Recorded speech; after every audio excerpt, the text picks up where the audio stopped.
My name is Sarah. I am 38 years old, and I live in a small house in a quiet neighborhood outside of Portland, Oregon. Together with my husband Jason, we have built the very American dream: a spacious house, a small dog named Benny, a cozy backyard with a hammock and a rocking chair. But Jason often works outside the city. His business requires frequent business trips. Sometimes he is away for several weeks. I'm used to being alone, but when the house is empty, it feels like something is missing. Then recently, my friend Katie asked me to take in her nephew, Eric.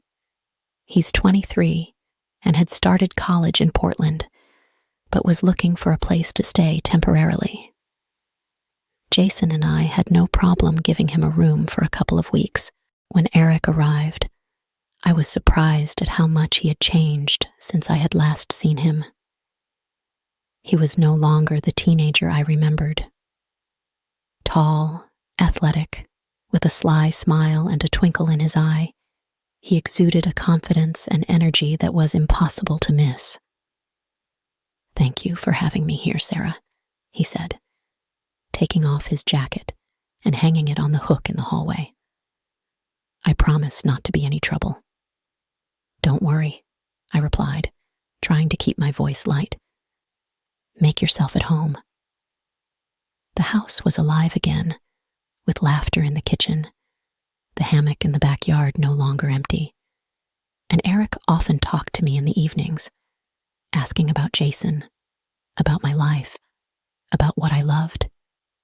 I didn't notice time slipping away as we chatted over a cup of tea. Everything was surprisingly easy. But one evening, as we sat on the porch under the starry sky, he looked at me as if he saw something more than just the lady of the house. That look was quick, but too obvious to miss. "Are you really happy with Jason?" he asked suddenly, turning his gaze away from the distant lights of the neighboring houses. I was confused. The question was direct, almost defiant, and it made me uncomfortable. "Of course," I answered a little more sharply than I'd intended. "We've been married for years." Eric nodded, but I knew this conversation had changed something. His presence felt different now. Every word, every casual glance, seemed to have more meaning. I tried to keep my distance, but it was hard to ignore what had settled in the air between us. As the days passed, I found it harder and harder to fight the feeling that this story was moving somewhere beyond the usual hospitality. The next day, I tried to keep myself busy, dusting, rearranging books, reviewing plans for the week, but I couldn't let go of the conversation I'd had last night. It was like Eric had planted a seed of doubt in me, and I couldn't shake the strange feeling that he was seeing me as no one had seen me in a long time. In the afternoon, Eric approached me in the kitchen. "Do you mind if I make dinner tonight?" he asked with a disarming smile. "Can you cook?" I raised an eyebrow, trying to sound indifferent. "Well, you know how it is in college. If you don't cook, you'll go hungry." I laughed, and he smiled back. We agreed that I would do the salad, and he would make the pasta. The kitchen suddenly became a place where it was easy to breathe. We stood side by side, chopping vegetables, cracking jokes, and for a moment, I forgot everything.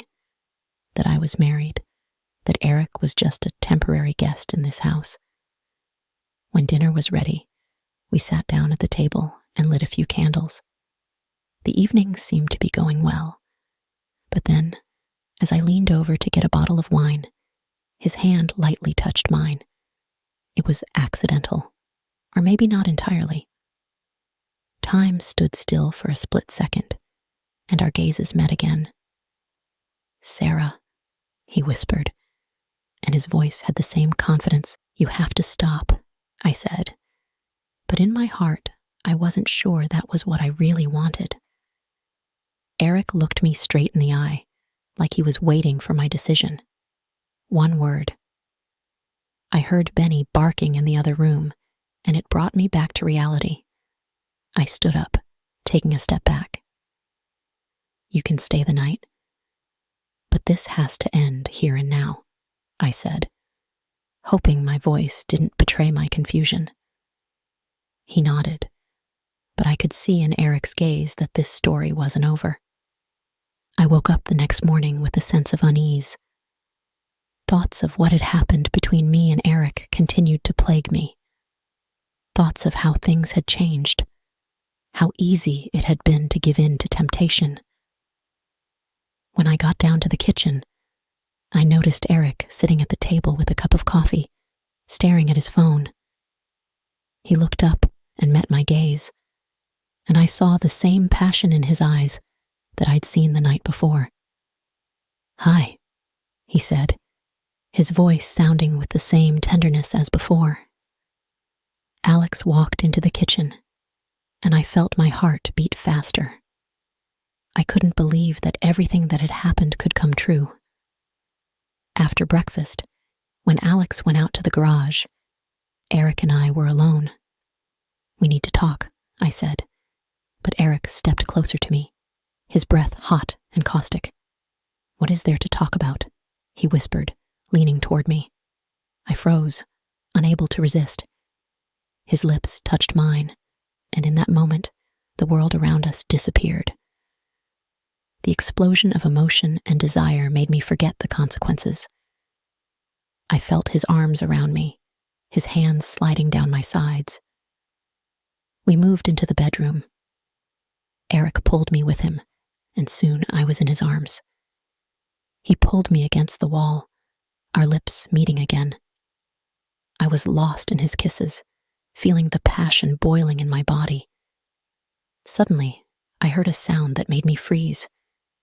It was Alex, standing in the doorway. His eyes were wide open with surprise,